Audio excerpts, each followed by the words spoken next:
새벽기도에 나오신 성도님들을 주님의 이름으로 환영합니다. 새 계명을 너희에게 주노니 서로 사랑하라. 내가 너희를 사랑한 것 같이 너희도 서로 사랑하라. 너희가 서로 사랑하면 이로써 모든 사람이 너희가 내 제자인 줄 알리라.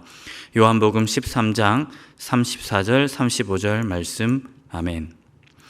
마음과 샘물의 기도를 하나님께 드립니다. 먼저 우리의 믿음을 고백합니다. 주께서 심지가 견고한 자를 평강하고 평강하도록 지키시리니 이는 그가 주를 신뢰함이니이다. 아멘. 날마다 우리를 지키시는 하나님, 오늘도 주를 더욱 신뢰하며 나아가게 하여 주옵소서. 걱정, 근심, 염려 사라지고 오직 주의 평강으로 채우시고 우리를 지켜 주옵소서. 교회와 예배를 위해 기도합니다. 그리스도의 평강이 너희 마음을 주장하게 하라. 너희는 평강을 위하여 한 몸으로 부르심을 받았나니 너희는 또한 감사하는 자가 되라. 아멘. 교회를 한 몸으로 부르신 하나님, 함께 모여 예배하며 기도하기에 힘쓰는 거룩한 공동체 되게 하소서. 예배를 사모하며 예배의 기쁨을 누리며 주의 임재를 경험하는 예배 되게 하옵소서. 목장을 위해 기도합니다. 평강의 주께서 친히 때마다 일마다 너희에게 평강을 주시고 주께서 너희 모든 사람과 함께 하시기를 원하노라. 아멘. 우리에게 평강 주시기를 원하시는 하나님, 목장 안에 하나된 마음을 주시고 서로를 위해 기도의 분량을 채우며 사랑의 수고를 통해 하나님 나라를 경험하는 귀한 공동체 되게 하옵소서. 단기 봉사를 위해 기도합니다. 예수께서 또 이르시되 너희에게 평강이 있을지어다. 아버지께서 나를 보내신 것 같이 나도 너희를 보내노라. 아멘. 하나님 아버지, 다시 재개하는 단기 봉사를 축복하여 주옵소서. 모든 지체들이 건강하고 안전하게 다녀오게 하시고 각 팀의 모든 일정 속에 하나님의 세밀한 인도하심을 경험하게 하옵소서. 주일학교 여름 사역을 위해 기도합니다. 너희는 내게 배우고 받고 듣고 본 바를 행하라. 그리하면 평강의 하나님이 너희와 함께 계시리라. 아멘. 하나님 아버지, 다음 세대들이 주일학교 여름 사역을 통해 주의 말씀을 잘 배우고 행하는 자들 되게 하시고 하나님 인격적으로 만나는 귀한 시간 되게 하옵소서. 세상의 풍속을 쫓지 않고 거룩하고 구별된 하나님의 자녀의 정체성으로 세상을 이기며 살아갈 힘을 얻게 하옵소서. 준비하고 진행하는 모든 손길 위에 주의 큰 은혜 내려 주옵소서. 오늘도 우리를 주의 뜻대로 인도하여 주시기를 원하오며 예수님의 이름으로 기도합니다. 아멘.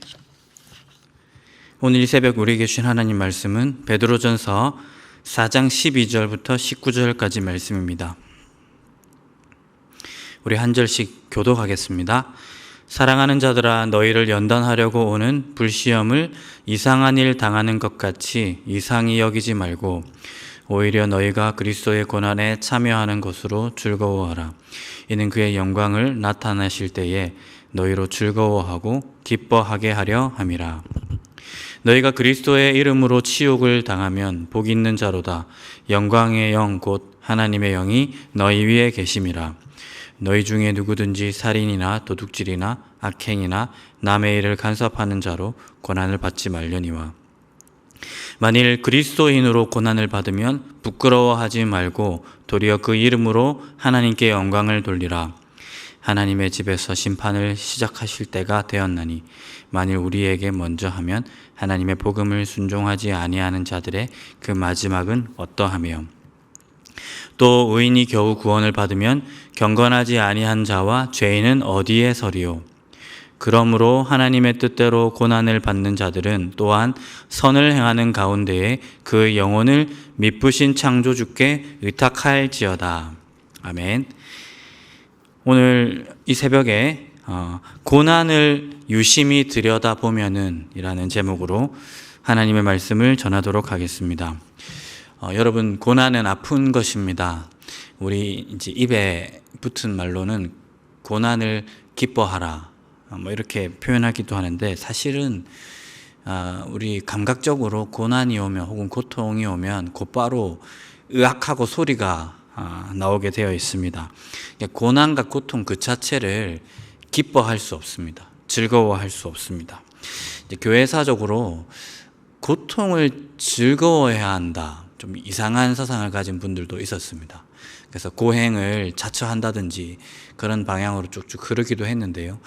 그것을 우리가 온건한 신앙의 모범이라고 볼 수가 없겠습니다. 고통은 힘든 것입니다. 성경도 고통과 고난 그 자체를 기뻐할 수 있다고 곧바로 말하지 않습니다.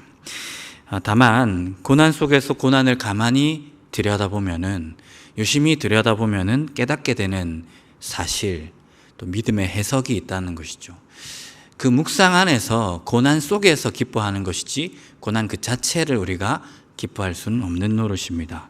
사랑하는 성도 여러분, 우리는 고난 속에서, 고난 안에서 묵상합니다. 하나님을 묵상하고 그 고통 그 자체도 묵상하게 됩니다.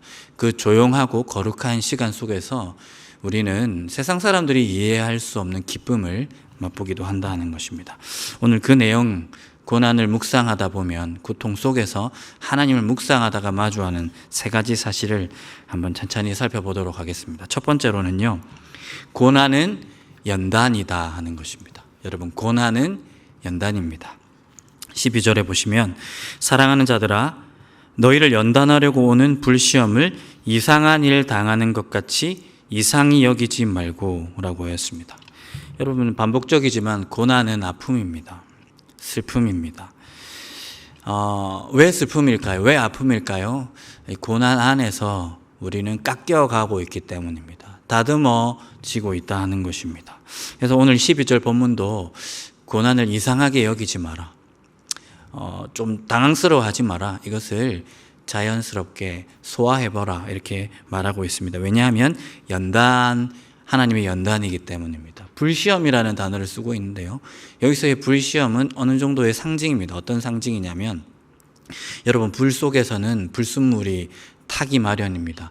그와 같이 이 고난은 불시험이기 때문에 우리 안에 있는 하나님의 형상에 합당하지 않는 것들을 이렇게 태우고, 다른 표현으로는, 다른 유비로는 깎고, 그래서 우리가 하나님의 형상을 더 온전히 덧입을 수 있도록 우리를 만들어가는 과정이더라 하는 것입니다. 아프기에 연단인 것입니다. 연단은 아픕니다. 내가 원래 갖고 있던 어떤 성질과 또 혹은 모양을 유지할 수가 없습니다. 하나님께서 그것을 깎기 위해서 우리에게 고난, 연단의 시간을 허락해 주신다 하는 것입니다. 이 사실을 우리는 고난 속에서, 고난 그 자체를 가만히 들여다보고 유심히 들여다보는 가운데 깨달을 수 있는 겁니다. 여러분, 고난은 연단이다 하는 것은 또 다른 의미를 지닙니다. 무엇이냐면, 고난은 하나님이 우리를 만지고 있다는 것을 간접적으로 드러낸 장치라 하는 것입니다.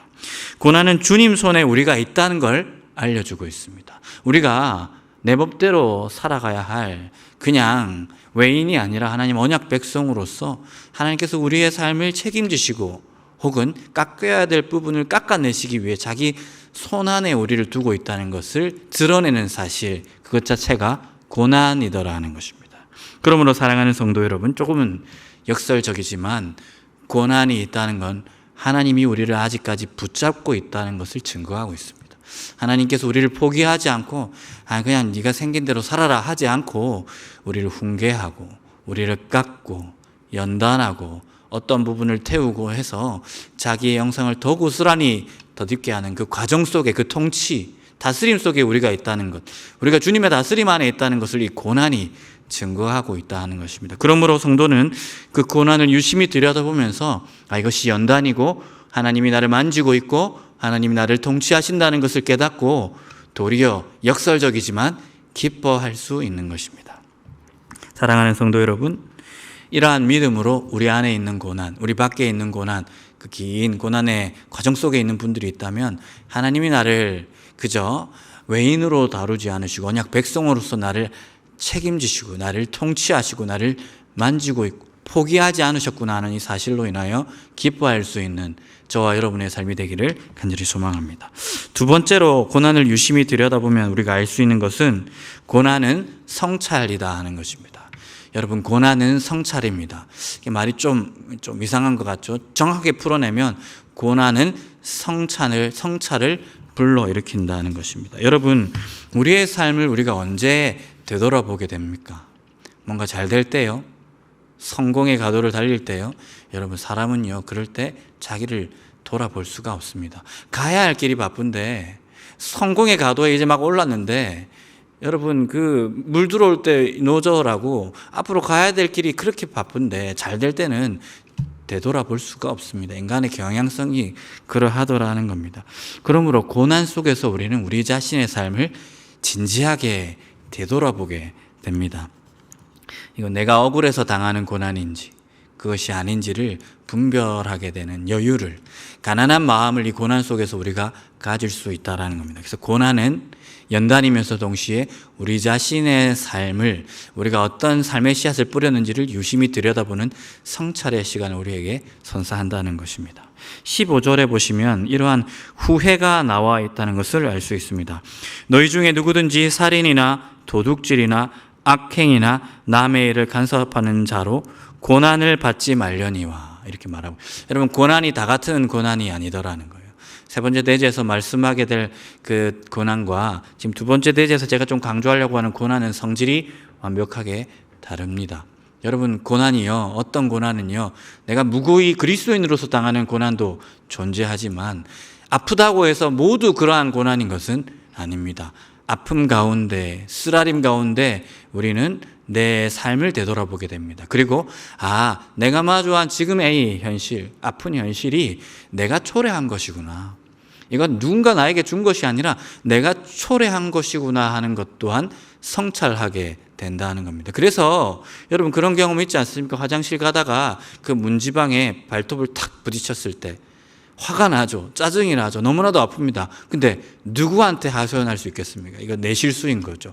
그러한 고통이구나 하는 것을 우리는 성찰을 통해서 고난 속에서 알게 된다는 것입니다.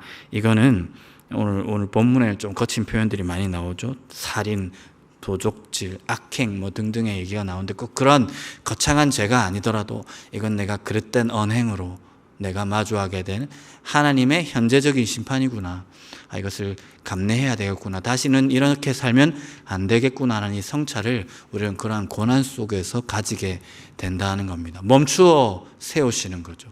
되돌아보라고 고난의 시간을 우리에게 주시는 겁니다. 그런 의미에서 고난은 우리에게 성찰의 시간입니다. 성찰을 불러일으킨다는 겁니다.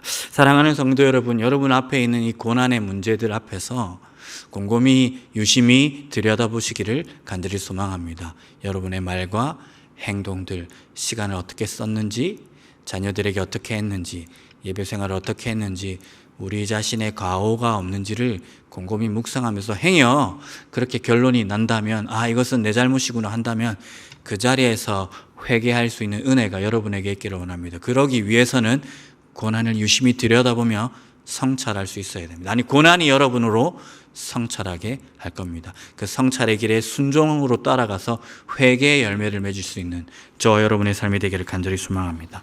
세 번째로 고난은 영광이다 하는 것입니다. 여러분 고난은 영광입니다. 여기서의 성격의 고난은 두 번째 대지와는 전혀 무관한 게 됩니다. 성찰하다 보니 아무리 객관적으로 살펴도 이건 내 잘못이 아닌 경우가 있습니다. 그래서 정말 억울하게 되는 그런 상황도 있습니다.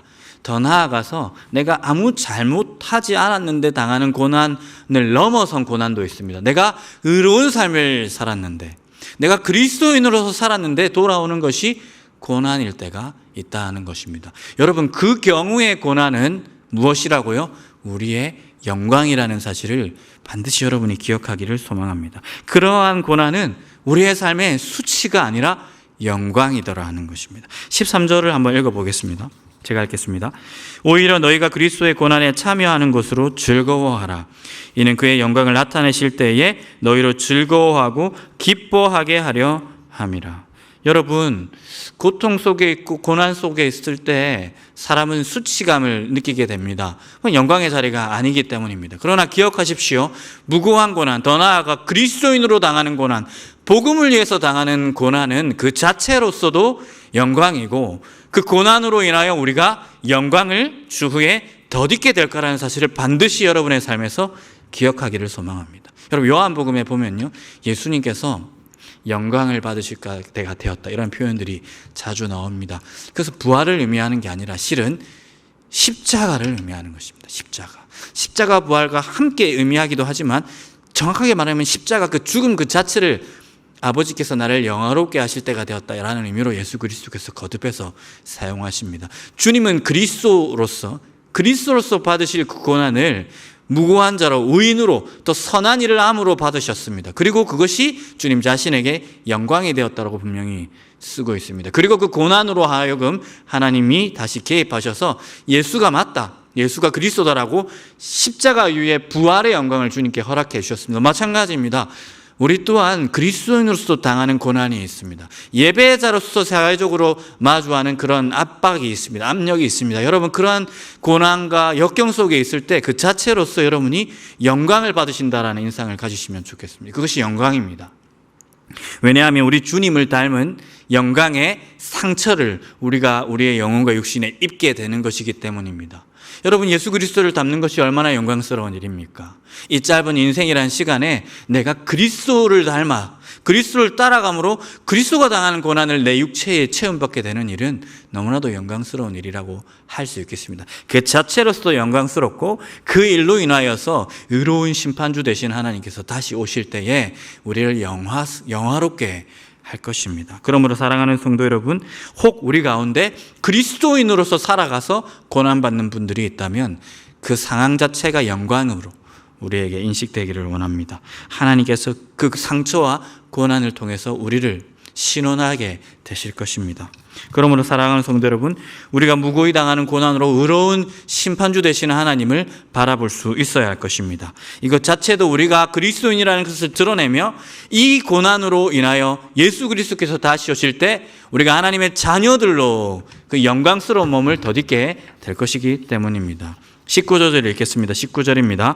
그러므로 하나님의 뜻대로 고난을 받는 자들은 또한 선을 행하는 가운데 그 영혼을 미쁘신 창조주께 의탁하일지어다. 이 말은 무슨 말입니까? 그리스도인으로서 고난을 당하고 있다면 혼미하게 되지 말고 의심하지 말고 그 길이 맞으니까 계속 줄곧 그 선한 행실을 뿌리며 살아가라.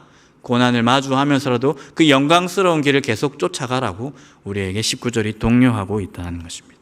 그러므로 사랑하는 성도 여러분, 그리스도 안에서 당하는 고난을 영광스럽게 여길 수 있는 저와 여러분의 삶이 되기를 간절히 소망합니다. 말씀을 맺겠습니다. 오늘 우리 세 가지를 우리가 배웠습니다. 첫 번째로 고난은 연단이다 하는 겁니다. 하나님이 우리를 만들어가고 있다 하는 것을 드러내는 사실, 그것이 바로 고난이라는 사실입니다. 두 번째로 고난은 성찰입니다.